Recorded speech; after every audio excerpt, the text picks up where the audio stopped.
This is why I may never, ever return back to the Democratic Party. I was once a Democrat, ignorant to it, because I didn't know. I was raised Democrat. You just vote Democrat. You know, if you vote, go vote Democrat. They're there for us. They're the ones that care about the inner city. They care about the minority. You know, they're going to be the ones that stand up for injustice, and all this other stuff is the fuel that triggered my mind to side on the or the way on the side of the Democratic Party. But I tell you what, and this is the honest God truth, I voted for Barack Obama, his second term. I looked at all of the debates, and I said, you know what? This guy's killing Romney. I mean, Romney's arguments are very childish, and Obama is talking real good, and he's saying what he needs to say, and it sounds convincing to me, you know. And I voted for Obama, and I thought that I made a good decision, and I thought that it was going to turn this country around, because the guy could talk. He's very smart. He's very articulate. He knows how to talk very convincingly. He's charismatic. I mean, he got all of the signs of a manipulator at his hand, man. And that's exactly what he did to a lot of people that voted for him the first time, is he manipulated situations and talked real savvy and real smooth, and he won the hearts and minds of people, but his policies were hidden corruption. I mean, I have never seen so much, you know, discourse and division amongst blacks and whites in this country since I've been alive. I was born in the 80s. I wasn't born back when you couldn't drink out of the same water fountain and all that stuff. But, you know, I have never seen so much division. This guy has really destroyed the country.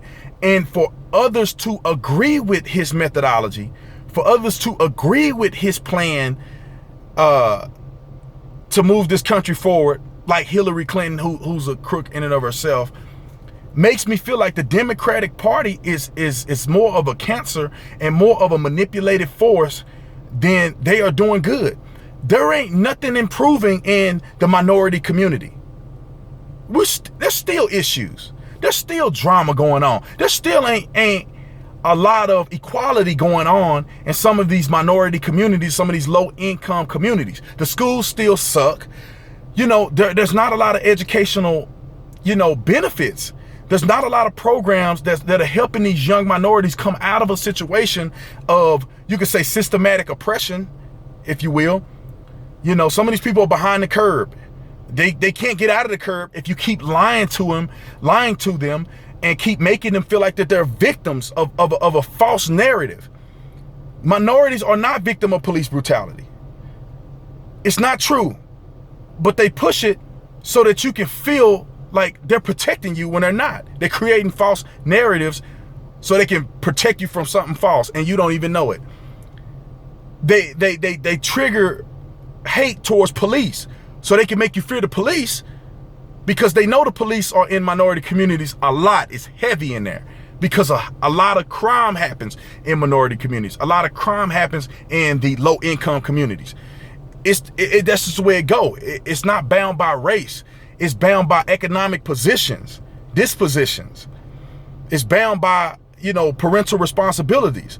It's a cycle of bad parenting. It's a cycle of bad financial decisions. It's a cycle of people who haven't had good opportunities, and they just squander good opportunities and end up in a bad place. It's a cycle. And the Democratic Party and some of the leadership that we have in place right now aren't going to get people out of that situation by feeding them food stamps, by telling them that the cops are against them, by telling them that they're facing some type of mysterious oppression when they're not. You know, you should tell people the truth and not manipulate them. Tell the minority community that if you want to make a difference, then you need to get on the police department. The police department isn't your enemy. But if you want to make a difference, then you need to infiltrate the police department, and then you need to patrol your own communities. That's how you make it successful. If you want to riot, no, you don't justify Black Lives Matter as the negative organization that the world can see. Some people may be thinking something very different than the mainstream approach and the rioting and the protesting and the hate and the division and the racism that everybody in America and everybody around the world can see displayed on national TV from this organization. Instead of placating to the organization, what they should do is they should say, you know what, let's gear this organization to focus on more community introspection. Let's get the Black Lives Matter to go in the community and protest and let it be known across the world that we're not letting criminals behave the same ways in our ghettos anymore or in our neighborhoods anymore.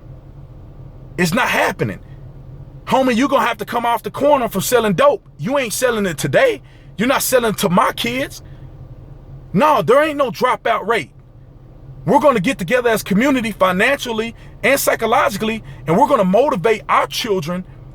We're going to get hundreds and thousands together instead of blocking the roadway. We're going to go into these schools and find ways to volunteer to make sure that all of our kids graduate.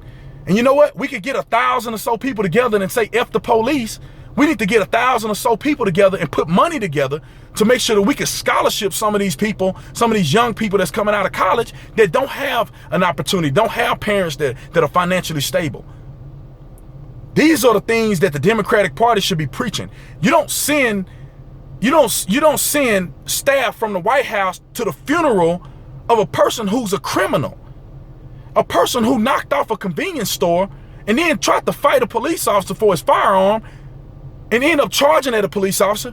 And if the situation would have been reversed, he may have killed a police officer, or he would have been going to jail anyway for multiple felonies, been in prison. That's not the representation, that's not the ideology that you want to extend to young people in these minority communities, to think that that's glorified, that that's acceptable. If you don't like what the police did, okay, investigate it. But that ain't acceptable as well. That's not acceptable for you to act out of character and try to fight with a police officer. We don't need leadership in this country that's going to placate to that. We need leadership that's going to focus on who we are. I looked at an article that said that we're giving over $20,000 per refugee. $20,000. I mean, give my family $20,000. Give some of these people that I see while I'm on calls that can't eat and that's living check to check. Give them $20,000. Give them $2,000. Give them $1,000. Give them a job. Those things are going to make a difference.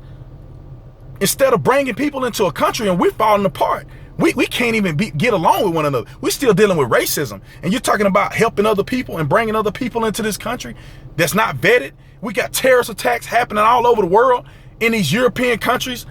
And you think that all of a sudden they're gonna mysteriously not want to come into the United States? We've already had plenty of them. That's not the leadership we need in this country. We need somebody that's gonna stand up and is gonna say enough is enough.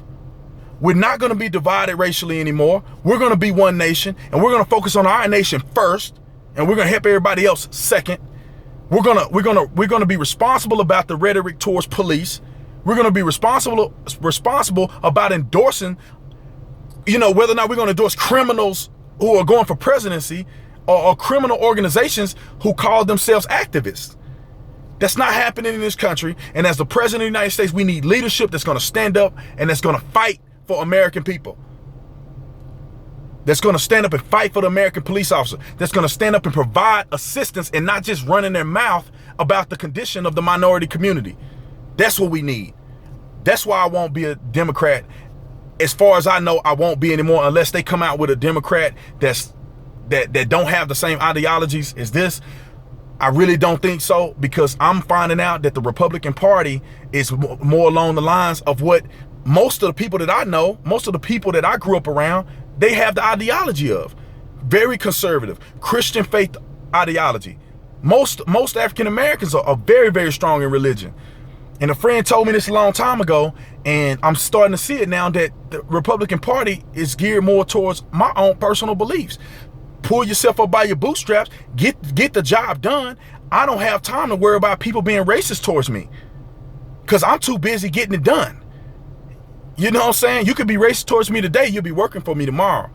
I'm not gonna cower down and tuck in the corner and say, oh, these people don't like me because I'm black. No, you keep up with that back in the day mindset, you'll be working for me. Be racist if you want to. You're not gonna win this battle.